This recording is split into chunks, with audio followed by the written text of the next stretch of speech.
How to catch a wounded predator, pedagogical practices of anti-racism. Explaining racism to folks. For folks entirely unfamiliar with the broad history of slavery, I've put a link in the description to a video slavery summary on a map by GeoHistory that does a reasonably good job of the history of slavery as it relates to Western civilization. It is Eurocentric in its presentation, encompassing pretty much just those countries and locations that tend to have a significant relationship with Europe historically, in other words. But insofar as that goes, it is a fairly quick and reasonable overview of the history of slavery. It leaves out huge swaths of the history of slavery though. Namely, the slavery that existed in pre-Columbus Americas, the Oceania region, Southeast Asia, notably China and India, but the whole region too, and the slavery that occurred internal to the whole continent of Africa. The title of the video ought be more reflective of this, that it is not though as telling of a major fallacy in folks' general thinking and understanding of slavery, namely, that it wasn't and isn't a European phenomenon. This is something that will be explored in this piece. Without reducing racism to slavery, I want to upfrontly suggest that the two are intimately linked. Enough so, that one can very likely catch a whiff of the history of racism simply by dint of the history of slavery. This because slavery depends upon an othering of people predicated upon a something about those people. One does not, in other words, tend to enslave folks that one strongly associates with oneself. Now, certainly folks can and do enslave people along grounds other than race, that is, skin color, and strictly speaking racism is likely best understood as prejudices predicated upon skin color, but crucially anywhere you have differences in skin color you also have a breeding ground for racism, and slavery predicates itself upon those differences. Ethnicities, social class, defeated combatants, sex, national origin, religion, etc., these have all been used to classify the other category, which is then used to justify slavery, but these kinds of segregated boundaries are themselves oft enough wrapped up in skin color, though again not reducible to them. In other words, nations are oft enough derivatives of relative close approximations of people in the olden times, whose skin colors were more closely similar than not. Similar for ethnicities, religions, if we go back far enough, and oft enough social class whereby folks of slightly differing origins, and hence slightly differing hues and skin tones, come to occupy differing social strata within a single society. See also the book Caste, which makes a related kind of argument, as to why racism is so prevalent in all societies. Again, racism isn't reducible to slavery, but, and this is pretty crucial to get at for this little piece here, there is enough overlap between racism and slavery that the history of slavery is something of a good marker for the history of racism. It is an incomplete one, there will be exceptions to slavery being predicated upon race or a stand-in for race, but it has the advantage that the history of slavery is relatively clear-cut. There isn't the internal psychological and somewhat amorphous sociological elements to it that can greatly confuse the matter. One doesn't have to ask, in other words, is that person really racist or be fumbling round in the weeds of their motives, intentions, etc. We can admit that all those sorts of things are real, there are differing motives, and so forth. But unlike those internal questions of racism, slavery is an external and blunt manifestation of racism. We might go a bit further and hold that slavery is a blunt external manifestation of all those varying internal rationales, reasons, and so forth. But it is one that is itself clear-cut. All castes lead to slavery, whatever the exact reason, and much of those castes are themselves predicated upon racism. There is a second and bit more troubling, also a bit more fruitful way of understanding this. All those various modes of divisions ultimately lead to the creation of race. Isolate a population long enough, what you're going to end up with are differences in the presentation of the people thereof. In this rather straightforward sense, racism literally breeds racism. Slavery, castes more broadly, breeds racism. This is something folks can hear the more explicit argument for in other pieces on the amateur philosophy site, especially as they relate to examination of the heteronormative complex with a significant queer component, how that complex of gender and sexual dynamics creates the differentiations of race, features of distinctive peoples, predicated upon the principles of the complex's dynamic which tend towards exactly such things. Just a ye bit of the history of slavery, the 3 segments of the pedagogy of slavery. Slavery existed. It's true. Slavery still exists, that is also true. There have been long battles, many wars, fought over slavery. This is also true. There are, as far as I can tell, no exceptions to the following. Historically, at any rate, every country that ever existed practiced slavery of one kind or another. Perhaps we can change that such that some countries no longer practice slavery. Now, why bother saying this? Why bother making this video, this little piece which maybe can be a bigger piece? Because folks seem to be genuinely confused on the matter. Rather specifically, there are 3 segments of the population in the world who each have their own peculiar confusions. Segment 1, the young. These are the actually ignorant, never yet been taught. They ought be taught, and what they are taught matters.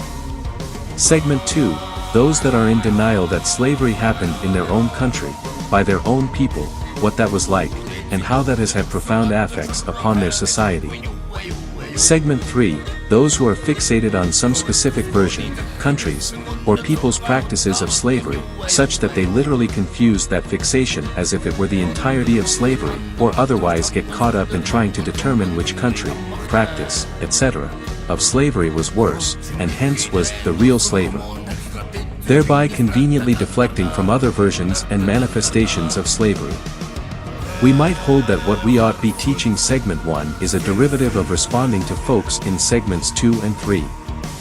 That is, if we can properly address segments 2 and 3, that ought give us a clue as to how we ought be teaching segment 1 so that at least we don't end up with segments 2 and 3 again. Principles of an interesting pedagogy. I am going to lay out a few principles that folks can use to identify various problems that tend to arise in conversations about these topics. 1. Centering on a country to the exclusion of any others. 1a. This has a pragmatic limitation, and an important one, namely, that we do want to focus on the country within which one lives primarily. We just don't want to exclude others as we do so. See Principle 2. To be clear here, as a matter of praxis in dealing with the reality of racism and slavery, folks ought focus on, and care about what goes on primarily within one's own country, region, etc. But as a matter of education, folks ought not center one's own local overly much, as this leads to an understanding of the problems as if they are unique, special, or otherwise particularly troubling or not predicated upon one's own narrow view of the world that centers one's own country. 2. Deflection toward some other country. This is a relativistic principle, one that requires a bit of subtlety to understand. If someone is deflecting from their own country's history of slavery, this is a bad sort of thing to do. Specifically because of 1a, e.g. folks ought tend to focus on their own country as a matter of pragmatics. However, 2a, folks can and do also risk making arguments or otherwise pretending that there is something special about a given country, people, etc., such that they are the origin point of slavery, or racism, sexism, etc. This is simply false, and when it comes up it becomes appropriate to deflect to other countries, peoples, etc. That is, to point out that in point of fact, these are human issues, not issues that are arising from some specific race of people, or country, religion, region, peoples, cultures, etc. This is extremely important to do, as to not do so seeds ground to the slavers, more oft the racists, as they are explicitly or implicitly holding to some racist view. Namely, that it's just those people over there, it isn't also me. In broader contexts, this kind of centering amounts to a centering on a country to the exclusion of others. 3. Slavery and racism are connected, but not entirely interchangeable, as discussed in the opening of this piece. This has a practical aspect, namely, that much of the discourse regarding racism, not wrongly, centers on the historical and current issues of slavery. Because it is the case that folks do have tendencies towards enslavement predicated upon such things as race, country of origin, ethnicity, etc. In other words, folks do tend towards the acts of slavery against those they identify as others, often enough predicated upon race. Applications of the principles of interest pedagogy, segment 2. Segment 2, and this is going to come as a shocker to some folks, segment 2 has their versions of themselves all round the world. In the US, and in some non-trivial sense in the world, we tend to hear of segment 2 and think of the Confederate rot bastards, the British slave trade, perhaps the Nazis, various colonialistic practices that we associate with Europeans, etc. But the reality is that folks in every country do this, folks from every culture, peoples, ethnicities, etc. Often enough indeed, folks utilize the prominence of the US, British, and European examples of slavery as a means of obfuscating their own countries' ills and histories with slavery. The same can be said of racism, of course, and as Principle 3 aptly notes, these have a tendency to be connected to each other. Who the slaves are may differ country to country, region to region, but one of the typically common factors is that they're othered in some fashion or another, often enough by such trivial things as skin color, e.g. racism. By centering the dialogue on those particular topics, insofar as such is done, such provides cover for folks to say something akin to, well look, at least we aren't like those bastards over there, and indeed, really quite worse than that, folks may not have to say anything at all, for the conversation is simply not about them. Hence, they can go on about their business without dealing with the underpinning problems within their own countries, with their own histories, which to be clear as day here, are oft racist AF. To wit, I live in the US, so I oft do in point of fact tend to talk about slavery and racism within that context. That is, I tend to discuss the matters as they relate to the US's history, and so forth. Such is oft enough appropriate, but only for folks who live in the US. If you live in some country in Africa, South America, or Southeast Asia, and you find yourself yakking on and waxing poetic about the evils of America, I guarantee you are part of the problem. You need to refocus your attentions to your own countries. Folks don't seem to grasp well at how critical this point really is either.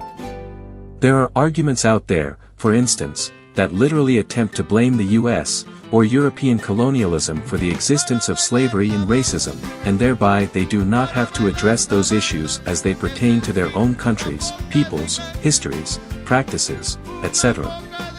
There are folks who literally come to make claims like, racism is a white people problem. Not only is that statement itself racist AF, but also the statement enables them to ignore all the racist shit that goes on in their own cultures, countries, and histories.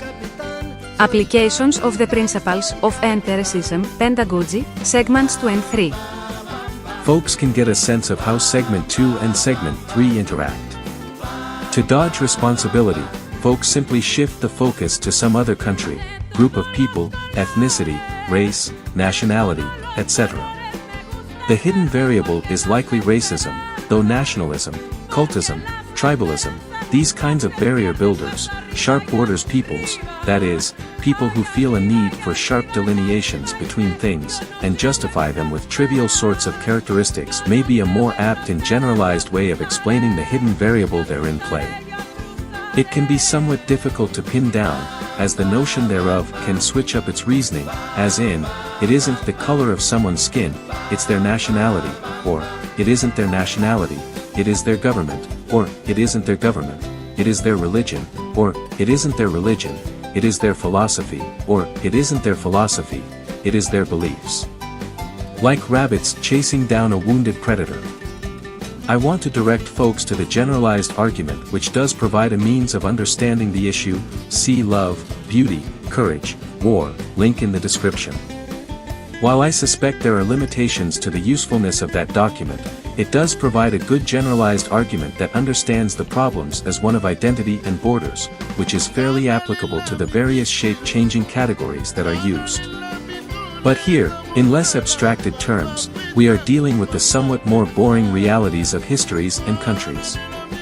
The racists, the hatred, the anger, that wounded predator we are chasing down, oft uses these specific tactics to hide itself.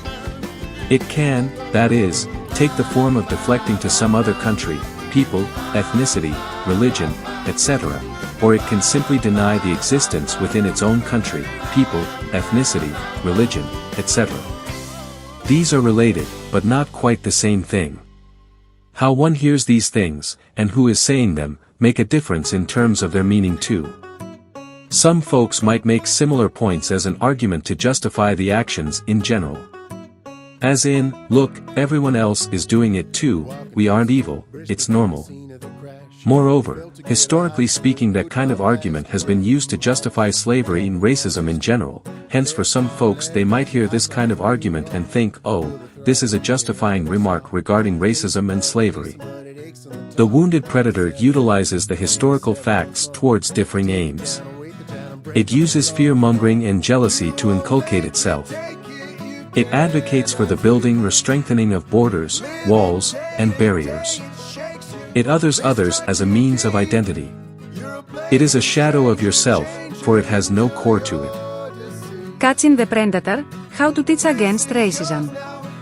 I suspect that one aspect then is in directing folks within one's own country to pay attention to the issues within one's own country. Perhaps also on an individual level, or community level, whatever might be relevant there. Which does deserve some elaboration. But there is a critical other aspect thereof, namely, making sure that folks understand that it isn't a problem that is exclusive to, or categorical of, their own country, community, or individual. This kind of scalar analysis actually may have some worth to it. Though it is useful to have an outsider's perspective too, I think those kinds of discussions ought tend to occur later. That is, primary consideration is given to the local, and secondary consideration given to the non-local.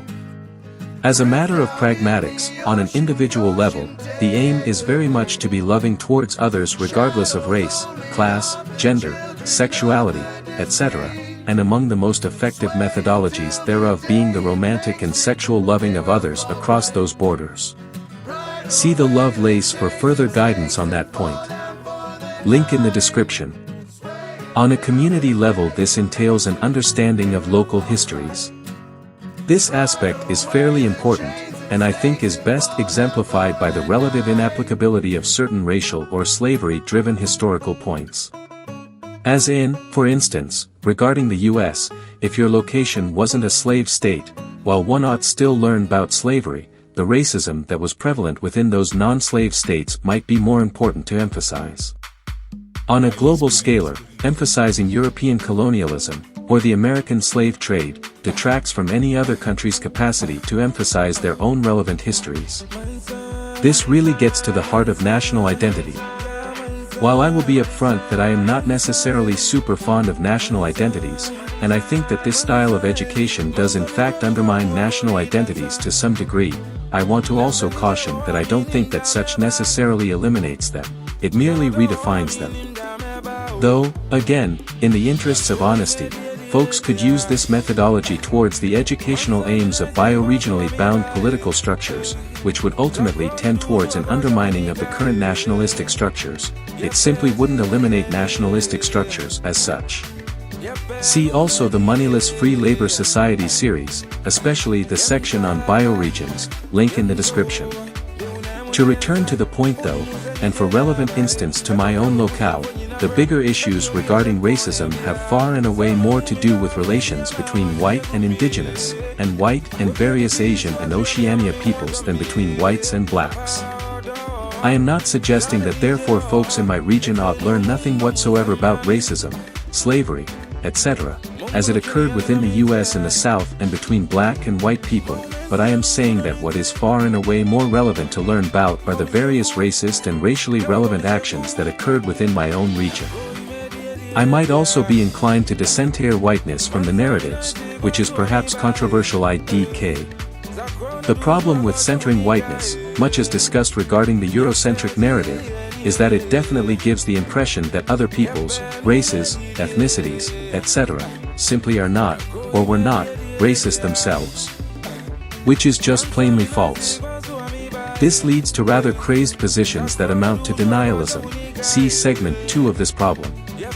It is worth mentioning too that such a teaching stokes racist attitudes among non-whites especially, but also among whites themselves, both in terms of thinking of the situation as being one that is predicated upon a racial grouping, as in, whites are the problem, get whitey, and as a mode of defense, justified or not, whereby whites thereby identify themselves as white and defend themselves predicated upon the racialized caricature they are portrayed as. If this is unclear at all, note that in African American studies this notion is used to justify the existence and continuation of black people as a concept. It is there as a mode of survival. Which, again, to be fair here, is far more legitimate a point than the white defense. Black Americans were in fact grouped together for their own survival. But here we are far more interested in understanding the nature of racism as a concept, how it survives, and hence how we might manage to take away its modes of survival. This can be construed as blaming the victim, though I think such is a poor construal tbh. It is just and justly noting the history. For instance, where I have perhaps my greatest sympathies for what it's worth, regarding Native Americans, whatever else can be said of the situation, the following is true, and plain as day if you bother to read the history. They were racist AF, not only towards whites, but also towards other Native Americans, blacks, immigrants in general, etc. We can note that historical point, and not try to explain it away by saying something insipid like, well, they were that way because they were defending themselves. I say insipid because while that might also be true, see preceding point regarding centering the whites turning people racists, it is also the case that racism in general is a human problem. There were racist Native Americans from the get-go, in other words. There were racist Native Americans prior to Columbus. The actions that harmed Native Americans may have, and almost certainly did, stoke their anger, hatred, and so forth against whitey, and hence also thereby gave them further cause to be racist against whitey, but that doesn't explain their underpinning racism. It merely explains why it flares up, and why it oft is directed at whitey. If somehow this still isn't clear, if you go to some other locale, you'll find the same phenomenon but with differing locally relevant groups of actors who predicate their dispositions upon this or that aspect of the other. This aspect of racism can be a difficult one to deal with, because it utilizes harms that have been done to justify racism against the purpose of the harm. It takes the sympathy folks rightly feel towards the victims of those harms, and attempts to twist it towards the aims of perpetuating the racisms that caused the harms in the first place. The suggestion here, and it is an important one, IMHO, is that by teaching history without centering whites, we also thereby teach history of other people's own shitty behavior winky face. I want to be super fucking clear on this point.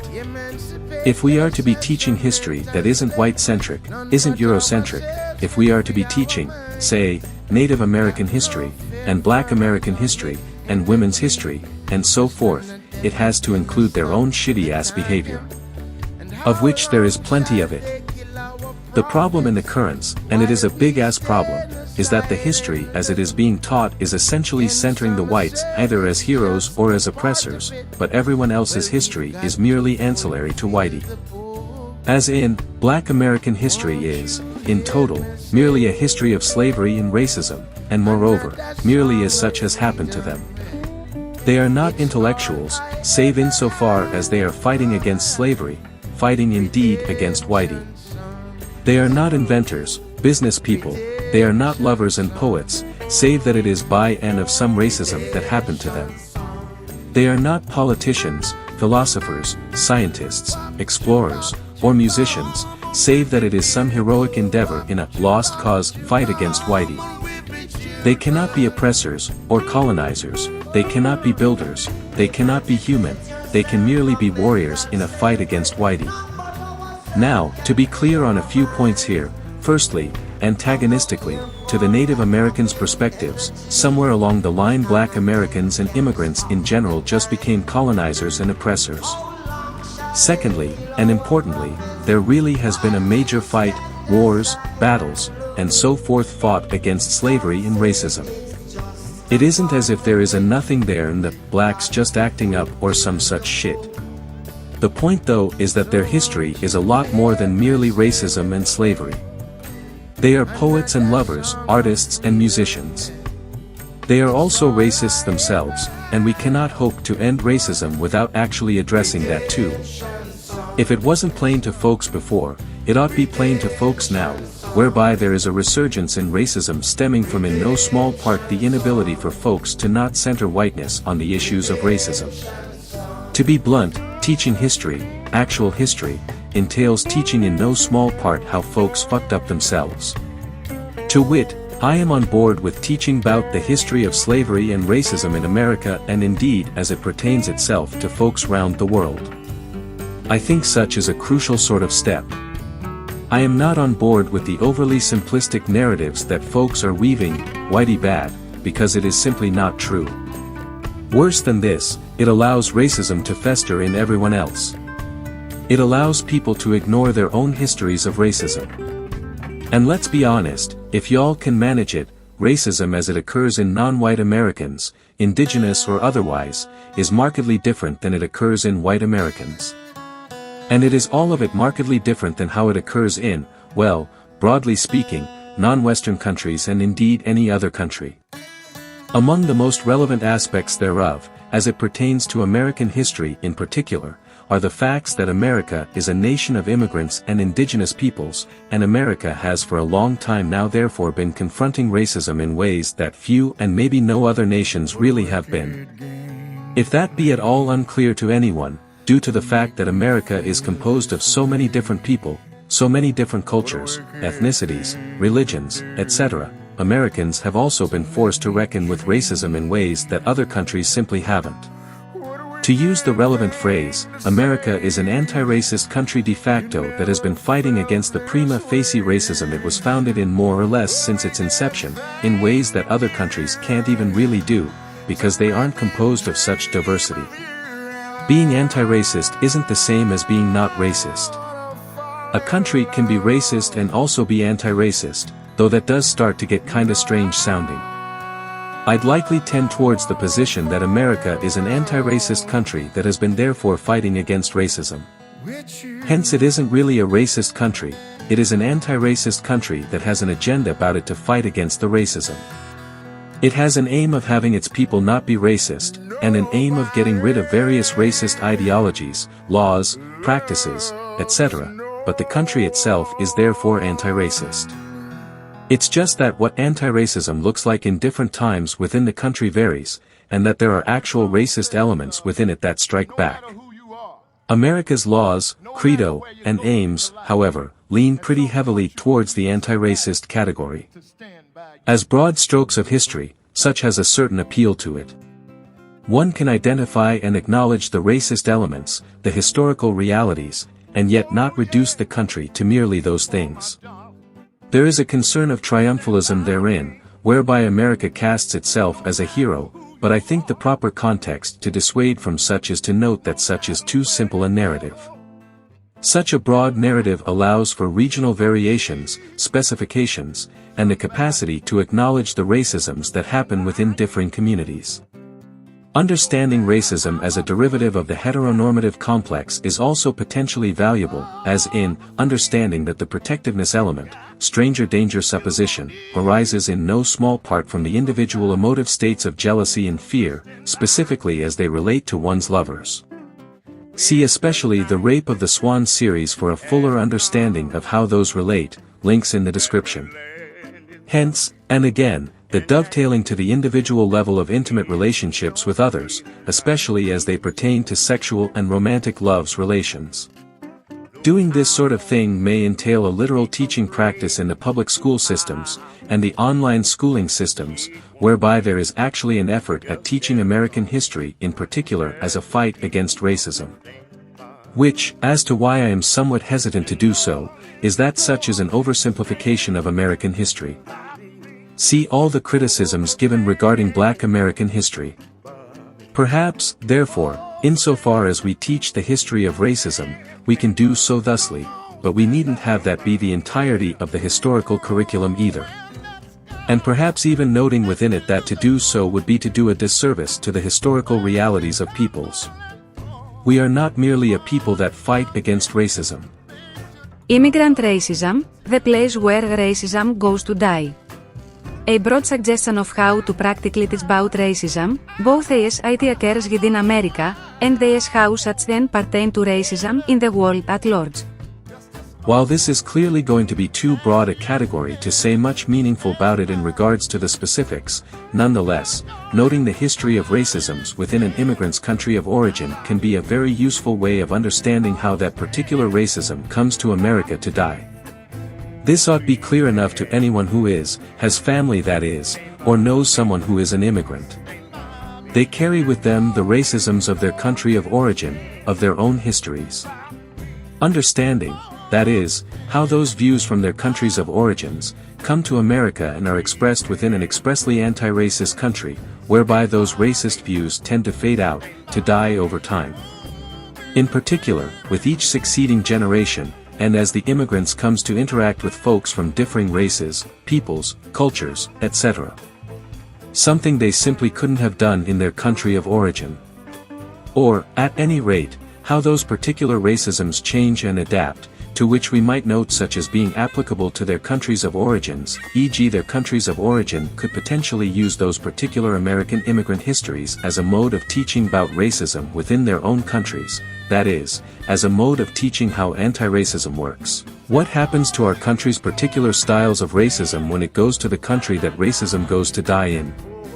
Such could be a fairly valuable resource as a teaching aid for countries not so blessed with a diversity of peoples, a kind of guidebook for them to teach their peoples lessons regarding racisms as they pertain to the world at large, and as they pertain to their own country's histories of racism.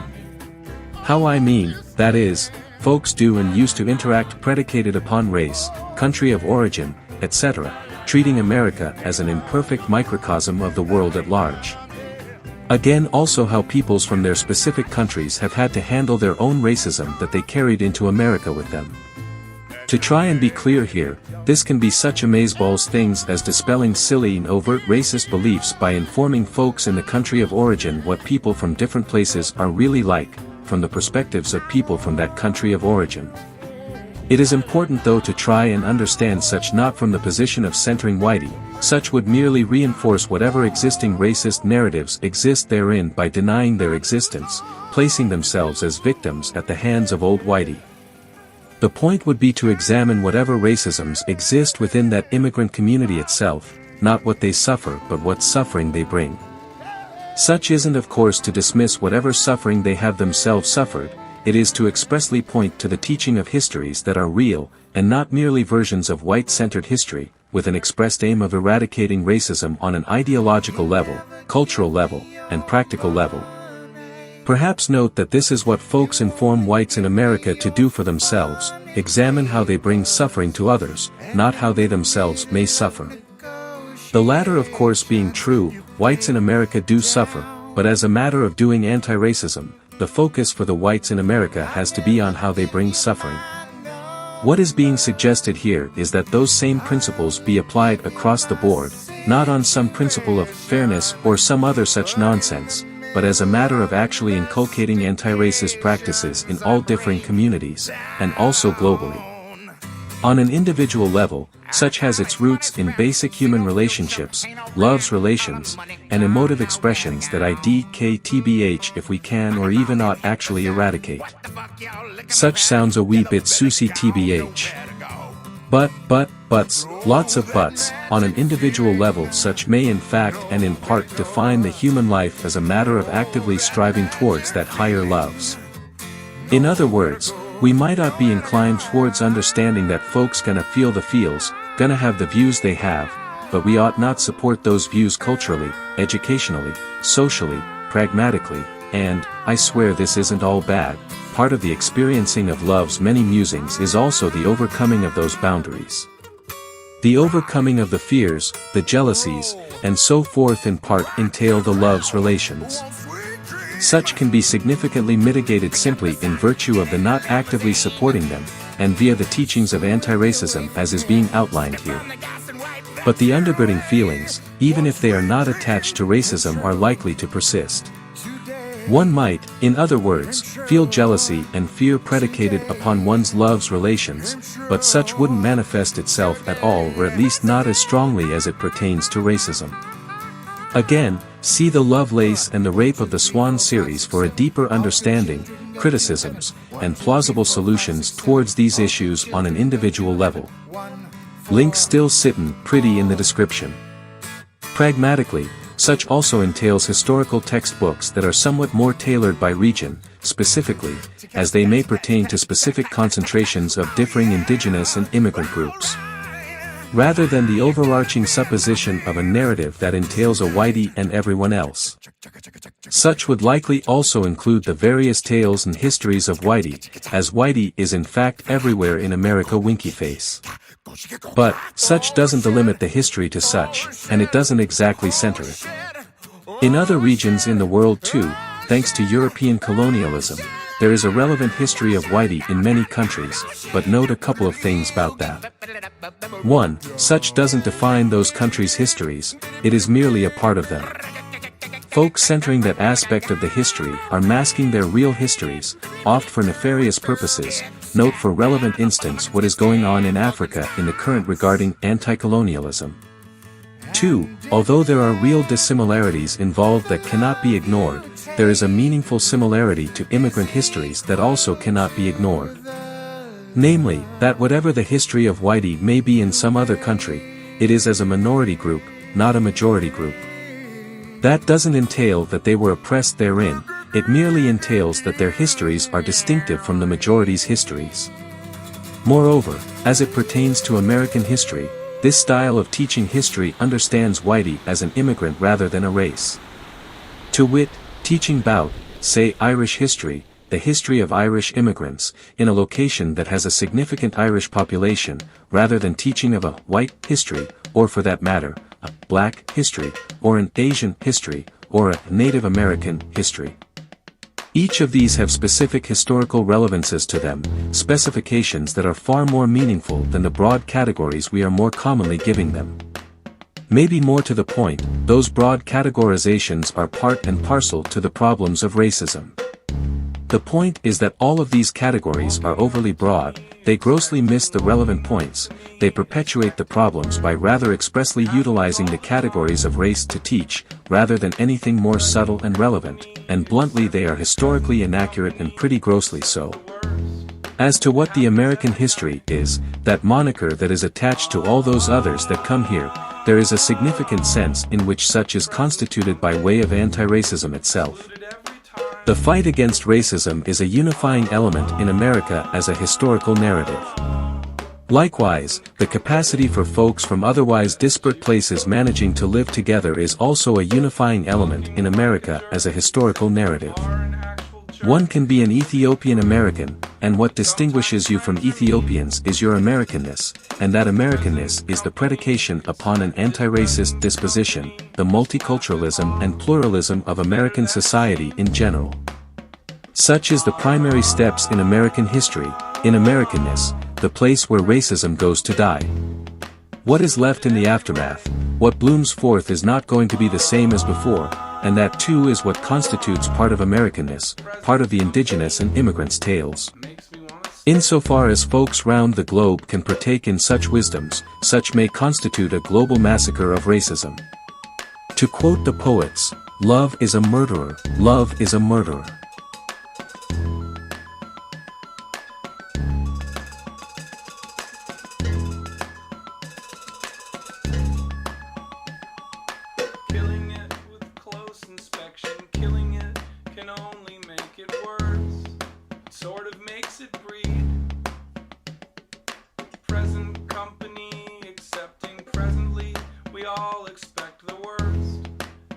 Just like a knee.